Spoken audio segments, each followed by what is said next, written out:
बिस्मिल्लाहिर्रहमानिर्रहीम। AC through a capacitor, एक capacitor के थ्रू एसी जो है वो फ्लो हो जाता है, जबकि डीसी जो है उसको कैपेसिटर जो है वो ब्लॉक कर देता है। ये पहले थोड़ी सी इसकी एक्सप्लेनेशन कर लेते हैं, फिर आगे चलते हैं। ये देखिए, अगर आपके पास ये एक बैटरी है और यहाँ आपने एक बल्ब लगाया हुआ है और यहाँ आपने एक कैपेसिटर लगा दिया, यहाँ आपने स्विच लगा दिया। अब इस स्विच को आप ऑन भी करते हैं तो ये बल्ब रोशन नहीं होगा, ऑन नहीं होगा। क्यों बता? ये देखिए, सर्किट कंप्लीट नहीं होता ना। आपको पता है कि कैपेसिटर जो होता है उसकी जो प्लेट्स होती है वो तो कंडक्टिंग मटेरियल की बनी होती है, लेकिन इसके अंदर या तो एयर होती है या फिर हम इंसुलेटर डाल देते हैं। तो जब सर्किट कंप्लीट नहीं होगा तो डेफिनेटली स्विच ऑन होने के बावजूद ये बल्ब जो रोशन नहीं होगा। लेकिन अजीब बात यह है कि अगर हम इस बैटरी को रिप्लेस कर देते हैं किससे? एसी सोर्स से, यानी कि अब हमने क्या किया, सर्किट वही है, सिर्फ हमने ये किया कि यहाँ एसी सोर्स लगा दिया और ये बल्ब उसी तरह है और यहाँ कैपेसिटर लगा दिया।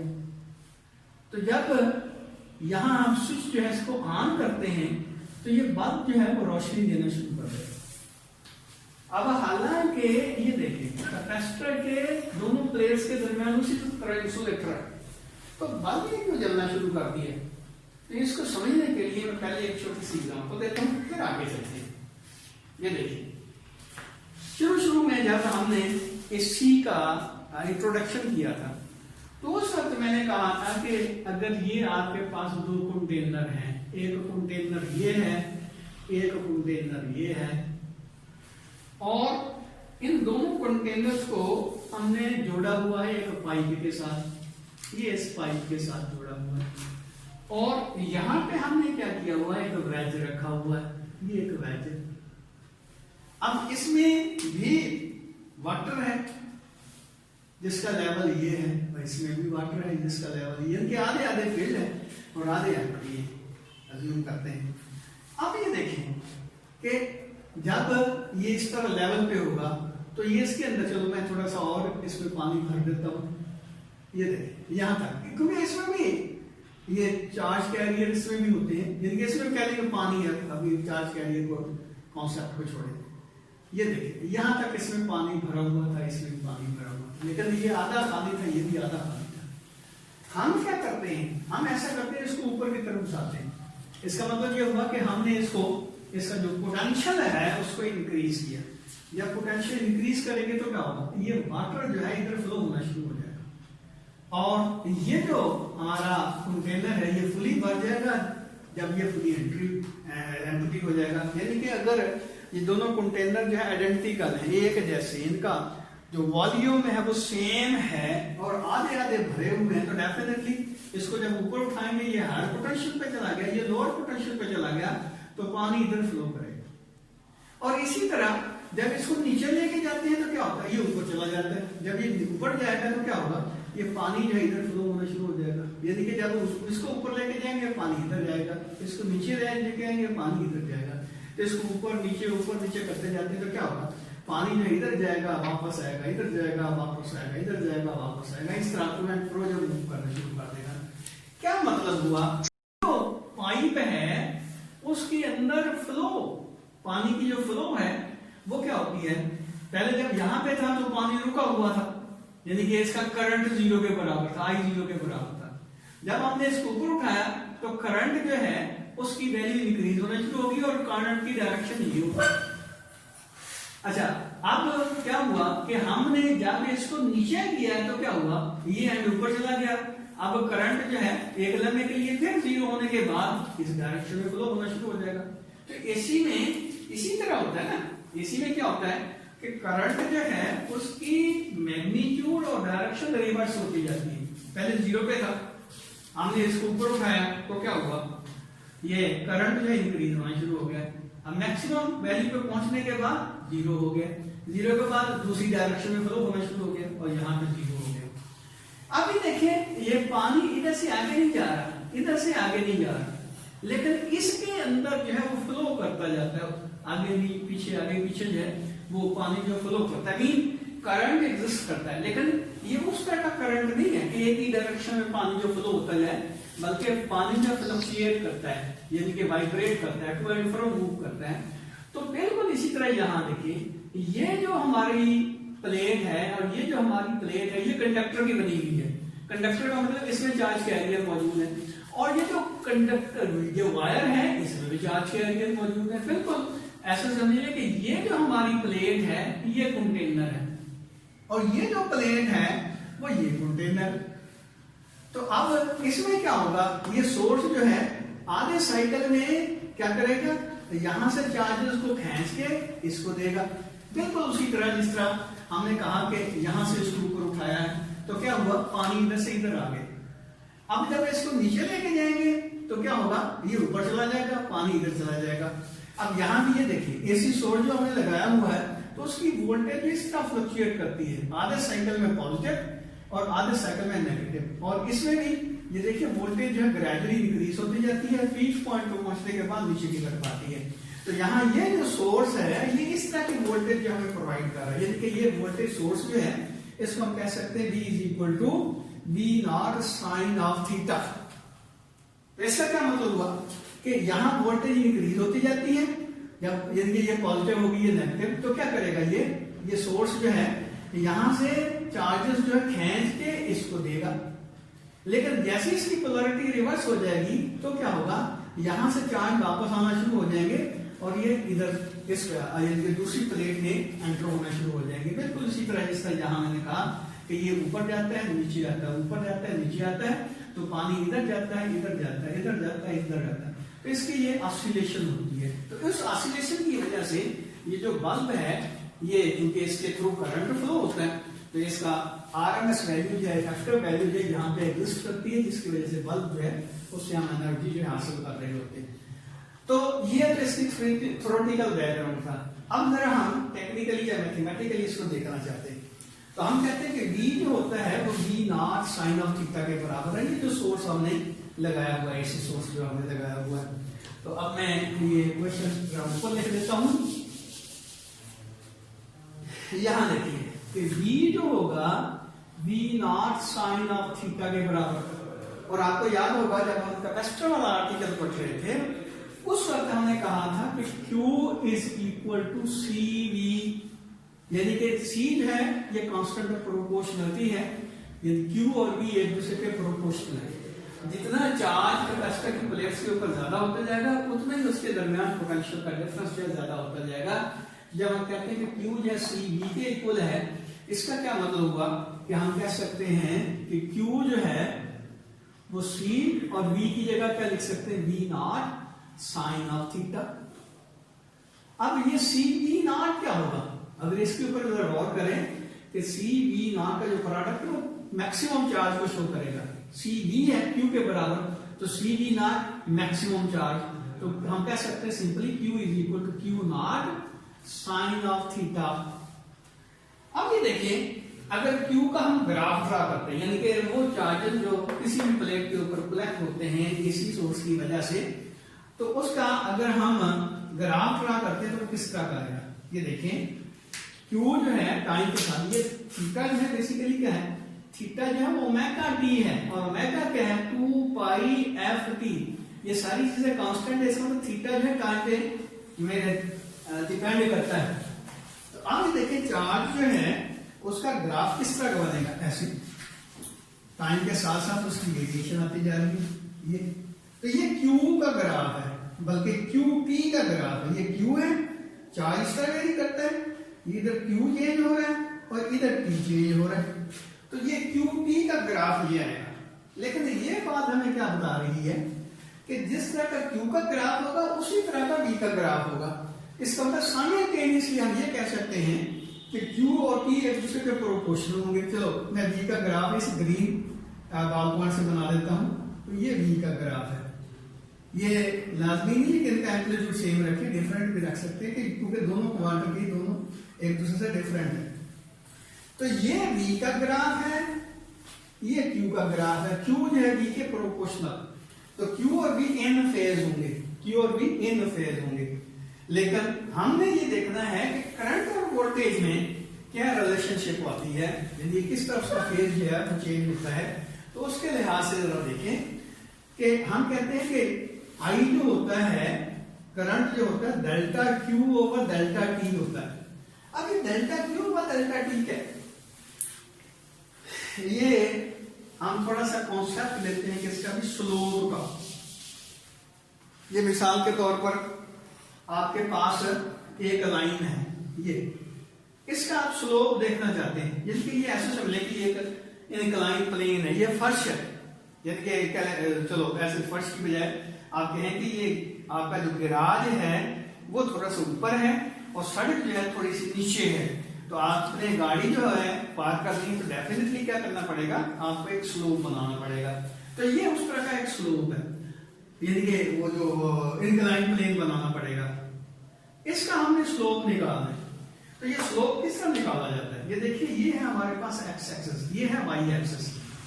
इस ग्राफ का जो स्लोप है उसको निकालने का तरीका ये होता है कि यहां से लेकर यहां तक ये कह लेंगे x1 है, ये x2 है, ये x1, ये x2, इसको हम कह सकते हैं delta x, x2 minus x1।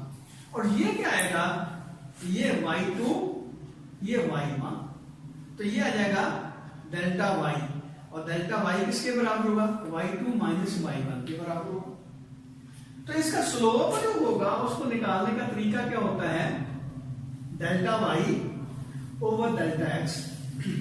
तो ये हमारे पास जो लाइन है इसका स्लोप इसी तरह निकालेंगे, delta y over delta x। Definitely अगर डेल्टा y की वैल्यू हम इंक्रीज करते जाते हैं तो स्लोप बढ़ता जाता है, और इसी लिहाज से अगर डेल्टा x की वैल्यू हम डिक्रीज करते जाते हैं, ये देखें ये है हमारे पास स्लोप, ये इंक्लाइन प्लेन, y पे इंक्रीज करते जाते हैं, y को इंक्रीज करते जाते हैं तो स्लोप बढ़ता जाता है, y को डिक्रीज करते जाते हैं स्लोप कम होता जाता है। इसी तरह ये देखिए अगर इसकी जो लेंथ है वो इतनी रहने देते हैं और इसको ऊपर रखते हैं, ये मेरा मार्कर दोनों को जरा देखना कि यहां से लेकर यहां तक ये डिस्टेंस है, ये उस वक्त का डिस्टेंस होगा जब ये हमारा मार्कर जो हॉरिजॉन्टल पड़ा हुआ है। अब मैं इसको ऊपर लेके जा रहा हूं, जब ऊपर लेके जा रहा हूं तो ये दोनों के दरमियान जो डिस्टेंस है, ये वाला डिस्टेंस, यानी कि ये वाला डिस्टेंस, ये देखिए ये पहले यहां पे था, अब ये डिस्टेंस कम नहीं होता जा रहा है, ये देखिए x कम होता जा रहा है, ये x ज्यादा, ये x कम होता जा रहा है, ये तो x कम होने के साथ भी इसका स्लोप जो है वो इंक्रीज होगा। इसका मतलब क्या हुआ कि स्लोप जो है वो दो चीजें डिफाइन करती है, डेल्टा y और डेल्टा x। डेल्टा y की वैल्यू आप इंक्रीज करते जाएं, डेल्टा y की वैल्यू इंक्रीज करते जाएं, स्लोप बढ़ता जाएगा। और इसी तरह डेल्टा x की वैल्यू, ये डेल्टा y की वैल्यू इंक्रीज करते जाएं, स्लोप बढ़ता जाएगा। डेल्टा x की वैल्यू डिक्रीज करते जाएं, डेल्टा y को कांस्टेंट रखते हुए, तो भी स्लोप बढ़ेगा। इसका क्या मतलब हुआ कि स्लोप बेसिकली किसी भी लाइन का डेल्टा y और डेल्टा x के इक्वल होता है। जो बच्चे मैथमेटिक्स पढ़ते हैं उनको तो ये पता होगा सारी चीजें, तो बायोलॉजी वालों को लिए मैं बता रहा हूं मैं बेसिकली। तो ये i हमने कहा delta q by delta t। अब ये देखिए x को हम रिप्लेस कर देते हैं t के साथ, तो ये आ जाएगा t1, ये आ जाएगा t2, तो ये क्या आ जाएगा डेल्टा t। और y को रिप्लेस कर देते हैं हम डेल्टा q के साथ, ये आ जाएगा q2, ये आ जाएगा q1, ये आ जाएगा डेल्टा q। इसका क्या मतलब हुआ कि अगर इस तरह का स्लोप निकालें तो उसकी जगह क्या लिखेंगे, डेल्टा v की जगह, y की जगह डेल्टा q, और डेल्टा x की जगह डेल्टा t। इसका मतलब ये हुआ कि अगर ये QT ग्राफ हो तो delta q by delta t जो है इसका स्लोप होगा, और delta q by delta t यहाँ क्या शो कर रहा है, करंट को। इसका मतलब ये हुआ कि QT ग्राफ अगर हम ड्रा करते हैं तो उसका जो स्लोप बनता है वो करंट को शो करता है। अब हमने ये देखना है कि ये जो ग्राफ हमने QT का ग्राफ ड्रा किया है, इसका स्लोप मैक्सिमम कहां पे है, जीरो कहां पे है, मिनिमम, नेगेटिव, पॉजिटिव, ये सारे के सारे स्लोप की वैल्यू जो है हमने यहां देखना है। तो ये देखें, सबसे पहले मैं बिल्कुल ये इनिशियली दो पॉइंट्स लेता हूं, ये वाला पॉइंट और ये वाला पॉइंट। इसमें क्या है, स्लोप मैक्सिमम है, और यहां क्या होगा, यानी जैसे जैसे हम ऊपर चलते जाते हैं स्लोप कम होता जाता है, और पी के ऊपर क्या होगा, स्लोप जीरो हो जाएगा, क्योंकि ये लाइन जो है वो हॉरिजॉन्टल हो जाएगी। ये ऐसे समझेंगे ना, टेंजेंट ड्रा करेंगे, यहाँ पे टेंजेंट ड्रा करेंगे ये आएगा, यहाँ पे टेंजेंट ड्रा करेंगे ये आएगा, यहाँ पे टेंजेंट ड्रा करेंगे ये आएगा। तो टेंजेंट का स्लोप जो है हम लेते जाते हैं, यहाँ पे स्लोप मैक्सिमम, ये स्लोप कम होता होता यहाँ पे जीरो आ जाता है। ये दोबारा देख लीजिए, ये टेंजेंट ये है, ये मेरा मार्कर है, यहाँ पे स्लोप मैक्सिमम, जैसे जैसे हम ऊपर चलते जाते हैं तो ये स्लोप कम नहीं होता जाता, यहाँ पे स्लोप जीरो हो गया। इसका क्या मतलब हुआ कि यहां से लेकर यहां तक करंट जो है वो कम होता जाएगा। क्यों? यहां पे स्लोप मैक्सिमम, यहां पे स्लोप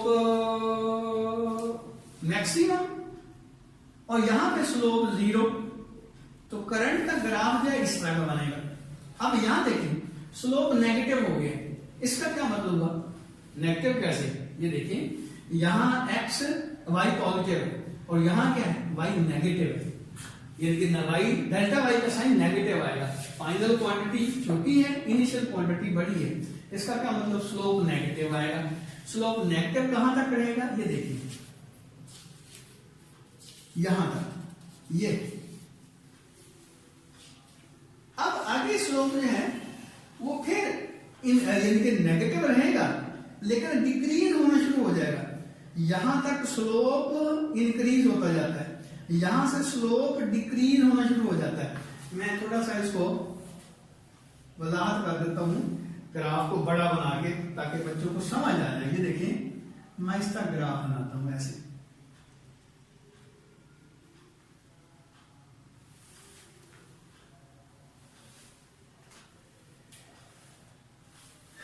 आप इनमें से कोई से पहले यहां दो पॉइंट सेलेक्ट कर लें, फिर यहां सेलेक्ट कर लें, यहां सेलेक्ट कर लें, यहां। इसका मतलब यहां तक स्लोप जो है वो अपना क्या कहते हैं कि स्लोप की वैल्यू जो है डिक्रीज होती जाती है। यहां स्लोप मैक्सिमम, यहां स्लोप जीरो हो गया। तो इसका स्लोप का अगर ग्राफ ड्रा करें तो वो कुछ यूं बनता है। ये देखें यहां पे स्लोप मैक्सिमम और यहां पे स्लोप जीरो हो गया। अब आगे क्या हुआ? आगे स्लोप नेगेटिव हो रहा है, नीचे की तरफ जा रहे हैं। और कब तक नीचे की तरफ जाएगी? यहां देखिए यहां स्लोप मैक्सिमम हो जाएगा, इस पॉइंट के ऊपर स्लोप मैक्सिमम। क्योंकि ये देखिए यहां पे और फिर ये ऐसे हो जाएगा, टिल्ट ऐसे होगा, यहां पे ऐसे और ये ऐसे। ये देखिए यहां पे ऐसे है और फिर ये नेगेटिव स्लोप कम होता जाएगा। और ये कब तक कम होगा और कहां तक जीरो होगा? यहां पे आके स्लोप जीरो हो जाएगा। ये देखिए ये हॉरिजॉन्टल डायरेक्शन में आ जाएगा। इसका मतलब यहां पे स्लोप जीरो और यहां पे स्लोप मैक्सिमम नेगेटिव है और यहां पे फिर स्लोप जीरो हो गया और फिर यहां पे स्लोप मैक्सिमम है, यहां पे स्लोप मैक्सिमम है और उसके बाद क्या होगा? ये देखिए स्लोप कम होना शुरू हो जाएगा, इसका स्लोप कम होना शुरू हो जाएगा इस तरह, यहां पे फिर जीरो हो जाएगा। तो ये जो मैंने ड्रा किया है ग्राफ, ये वाला, ये है करंट का ग्राफ। क्योंकि करंट जो है वो क्यूटी ग्राफ का स्लोप है और ये हमारे पास वोल्टेज क्या है, क्योंकि वोल्टेज और जो चार्ज है उसका ग्राफ आइडेंटिकल आएगा, इन फेज आएगा। इसका मतलब यहां पे करंट मैक्सिमम, यहां पे करंट जीरो और फिर करंट मैक्सिमम यहां पे नेगेटिव, ये करंट पॉजिटिव, ये करंट जीरो, ये करंट मैक्सिमम नेगेटिव, यहां फिर करंट जीरो, फिर मैक्सिमम पॉजिटिव। यानी कि यहां से लेकर यहां तक ये कैपेसिटर जो है वो चार्ज होगा। क्या मतलब कि इसके ऊपर पॉजिटिव चार्ज आता जाएगा, इसके ऊपर नेगेटिव चार्ज आता जाएगा। यहां पे क्या होगा? ये डिस्चार्ज होना शुरू हो जाएगा, यानी कि इस यहां तक ये चार्ज होगा, यहां तक। अब फिर क्या होगा? ये जो कैपेसिटर है इसकी जो प्लेट्स का चार्ज है ये इनके करंट रिवर्स हो गया, मीन अब इसका चार्ज कम होना शुरू हो गया, इसका चार्ज कम होना शुरू हो गया। ये देखिए वोल्टेज कम होती जा रही है, इसमें चार्ज कम होता जा रहा है और करंट जो है उसकी डायरेक्शन रिवर्स हो गई है। यानी कि यहां पे आगे इसकी पीक के ऊपर आगे करंट की डायरेक्शन रिवर्स हो जाएगी, यहां से कैपेसिटर में डिस्चार्ज होना शुरू हो जाएगा और यहां तक पहुंचते पहुंचते ये कैपेसिटर जो है फुली डिस्चार्ज हो जाएगा और उस वक्त करंट की वैल्यू मैक्सिमम होगी। देखिए ये ग्राफ क्या शो कर रहा है कि चार्ज जीरो के बराबर, तो उस वक्त करंट मैक्सिमम होगा। और उसके बाद ये देखिए ये जो हमारा चार्ज कैपेसिटर है ये रिवर्स डायरेक्शन में चार्ज होना शुरू हो जाएगा, यानी कि इसकी ये प्लेट जो है वो पॉजिटिव चार्ज होना शुरू हो जाएगी और ये प्लेट नेगेटिव चार्ज होना शुरू हो जाएगी। इसका मतलब ये हुआ कि आप ये देखिए कि चार्जेस जो हैं यहां से न्यूट्रल होने के बाद, प्लेट न्यूट्रल होने के बाद यहां से फिर पॉजिटिव चार्ज इधर जाते जाएंगे, चलते जाएंगे, इसके ऊपर नेगेटिव चार्ज कलेक्ट होना शुरू हो जाएगा, इसके ऊपर पॉजिटिव चार्ज कलेक्ट होना शुरू हो जाएगा। इसलिए ये देखिए कि हमने जो ग्राफ ड्रा किया है वो ये शो कर रहा है कि चार्ज की वैल्यू नेगेटिव हो जा रही है। ये इतना हिस्से में चार्ज ऊपर वाली प्लेट जो है वो पॉजिटिवली चार्ज थी और अब इतने हिस्से में ऊपर वाली प्लेट जो है वो नेगेटिवली चार्ज होगी। क्यों? यहां से मजीद पॉजिटिव चार्ज जो है वो इधर आना शुरू हो गया और ये सिलसिला जो है चलता जाता है। अब मैंने मेरा ख्याल में ज्यादा ही तफसील से बता दी है, ये ग्राफ को जरा मैं समराइज कर देता हूं और फिर आगे चलते हैं। ये देखें चार्ज जो है वो V के प्रोपोर्शनल है, Q जो है V के प्रोपोर्शनल है। जैसे जैसे V बढ़ता जाता है वैसे वैसे कैपेसिटर की प्लेट के चार्ज बढ़ता जाता है। अब यहाँ ऊपर वाली प्लेट का चार्ज जो है उसका ग्राफ ये ड्रॉ कर रहे हैं। तो ऊपर वाली प्लेट में ये चार्ज पहले कम था फिर ज्यादा होता गया, यहाँ पे मैक्सिमम चार्ज आ गया फिर कम होता गया। इसका क्या मतलब हुआ कि पहले यहाँ पे जब चार्ज 0 के बराबर था, जब ये एम्प्टी था, तो उस वक्त करंट मैक्सिमम था। ये देखें ना, जब हमने इसको ऊपर की तरफ शिफ्ट किया था तो पानी ज्यादा तेजी के साथ इधर आएगा और फिर क्या होगा, इधर पानी जो उसकी वैल्यू कम होती जाएगी तो इसकी फ्लो जो है वो कम होती जाएगी। बिल्कुल इसी तरह यहाँ देखें कि इनिशियली जो वोल्ट अगर चार्ज है उसकी वैल्यू कम थी लेकिन फ्लो ऑफ चार्ज है वो ज्यादा था, करंट ज्यादा था, चार्ज कम था। और यहाँ पे आके क्या हुआ, यहाँ पे ये हुआ कि चार्ज मैक्सिमम हो गया, यानी कि कैपेसिटर मैक्सिमम चार्ज हो गया। जब ये मैक्सिमम भर जाएगा और ये मैक्सिमम एम्प्टी होगा तो पानी रुक नहीं जाएगा एक लम्हे के लिए। तो यहाँ देखेंगे पानी रुक गया है, यानी कि चार्जेस की फ्लो जो है वो रुक गई है। और फिर क्या होगा, दूसरी डायरेक्शन में पानी जो फ्लो होना शुरू हो जाएगा। तो अब पानी की फ्लो जो है इनिशियली कम थी और फिर ज्यादा होती गई और कब तक ज्यादा होगी, जब ये दोनों जो है बराबर बराबर लेवल पे नहीं आ जाएंगे। जब बराबर बराबर लेवल पे आ जाएंगे तो उस वक्त ये देखें चार्ज की वैल्यू जो है वो 0 के बराबर होगी, 0 मतलब दोनों प्लेट्स न्यूट्रल होगी, लेकिन करंट उस वक्त मैक्सिमम होगा। इसको समझने के लिए मैं एक और एग्जांपल दे देता हूं। ये देखिए आप जो है एक स्प्रिंग जो है उसके साथ एक बॉडी जो है अटैच करती है, तो क्या होता है, जब वो मीन पोजीशन से एक्सट्रीम पोजीशन पे लेके जाते हैं छोड़ देते हैं तो क्या होता है, ये देखिए यहाँ पे मैक्सिमम फोर्स लग रही होती है, यानी कि लेकिन जो हमारी बॉडी होती है वो रेस्ट पे होती है, मीन इसका करंट 0 के बराबर है, वोल्टेज मैक्सिमम है। और जब ये मीन पोजीशन पे आएगा तो उस वक्त क्या होगा, फोर्स लगे नहीं रही, इसका तो उसकी वोल्टेज 0 हो गई है, लेकिन उस वक्त उसकी फ्लो मैक्सिमम होगी, फ्लो मैक्सिमम होगी। इसका मतलब उस वक्त करंट मैक्सिमम होगा। यही बात यहाँ पे है कि ये देखें हमारे पास करंट मैक्सिमम और वोल्टेज 0 के बराबर और चार्ज भी उस वक्त इन दोनों प्लेट्स के ऊपर नहीं होगी, दोनों न्यूट्रल होंगी। जैसे जैसे कैपेसिटर की प्लेट्स चार्ज होती जाएंगी करंट की वैल्यू कम होती जाएगी। जब मैक्सिमम चार्ज हो जाएगा करंट 0 हो जाएगा। अब फिर क्या होगा, करंट कैपेसिटर जो है डिस्चार्ज होना शुरू हो जाएगा, मीन चार्जेस जो है एक तरफ से दूसरी तरफ फ्लो होना शुरू हो जाएंगे। इसीलिए करंट की डायरेक्शन रिवर्स होगी ना, पहले ये प्लेट पॉजिटिवली चार्ज थी, अब ये इसके पॉजिटिव चार्ज है कम होना शुरू हो गया, पॉजिटिव चार्ज कम होना शुरू हो गया और करंट जो है वो रिवर्स हो गया। पहले करंट इस तरह फ्लो हो रहा था, अब करंट इस तरह फ्लो हो गया, यानी कि इसमें चार्ज की पॉजिटिव चार्ज की वैल्यू कम होना शुरू हो गई, इसमें नेगेटिव चार्ज की वैल्यू कम होना शुरू हो जाएगी, करंट की डायरेक्शन रिवर्स हो गई। ये देखिए ये 0 लेवल, यहाँ करंट नेगेटिव है और यहाँ पे करंट की वैल्यू मैक्सिमम होगी और ये उस वक्त होगी जब कैपेसिटर फुली डिस्चार्ज हो चुका होगा। एंड सो ऑन दिस सिलसिला चलता जाता है। तो अगर बात समझ आ गई तो ठीक है, नहीं है तो कोई ऐसा मसला नहीं है, क्योंकि आपकी किताब में इतनी तफसील से दिया ही नहीं है। हमने ये क्या देखना है कि I और V के दरमियान, I और V के दरमियान कितना एंगल बनता है, यानी कि फेज का डिफरेंस कितना बनता है। उसमें ये देखें ये V है ये I है, तो ये देखें V की जो फेज की वैल्यू है, एंगल की वैल्यू जब 0 के बराबर होगी, आपको याद होगा यहाँ फेज 0 होता है, यहाँ 90 या π/2, यहाँ 180, 270, 360, यहाँ वोल्टेज का फेज 0 है लेकिन करंट का फेज जो है वो 90 डिग्री है और यहाँ फेज जो है वोल्टेज का वो है हमारा 90 डिग्री, लेकिन करंट जो है वो यहाँ पे 180 डिग्री फेज बना रहा है, और इसी तरह यहाँ पे वोल्टेज की वैल्यू 180 डिग्री है, करंट का यहाँ 270 डिग्री है। इसका क्या मतलब हुआ कि करंट आगे जा रहा है, कितना आगे जा रहा है, π/2 आगे जा रहा है। इसलिए अगर इनको ग्राफिकली शो करें तो हमारा जो वोल्टेज जो है वो दिल पर एक्स एक्सिस के अलावा सॉरी ये वोल्टेज का हमारा फेजर बनेगा या वेक्टर बनेगा, और करंट का वेक्टर ये बनेगा, ये करंट का वेक्टर बनेगा। अब देखिए वोल्टेज और करंट में π/2 का डिफरेंस है, π/2 करंट जो है वो लीड कर रहा है वोल्टेज को, तो करंट जो है वो आगे जा रहा है, वोल्टेज जो है पीछे जा रही है। अब ये आर्टिकल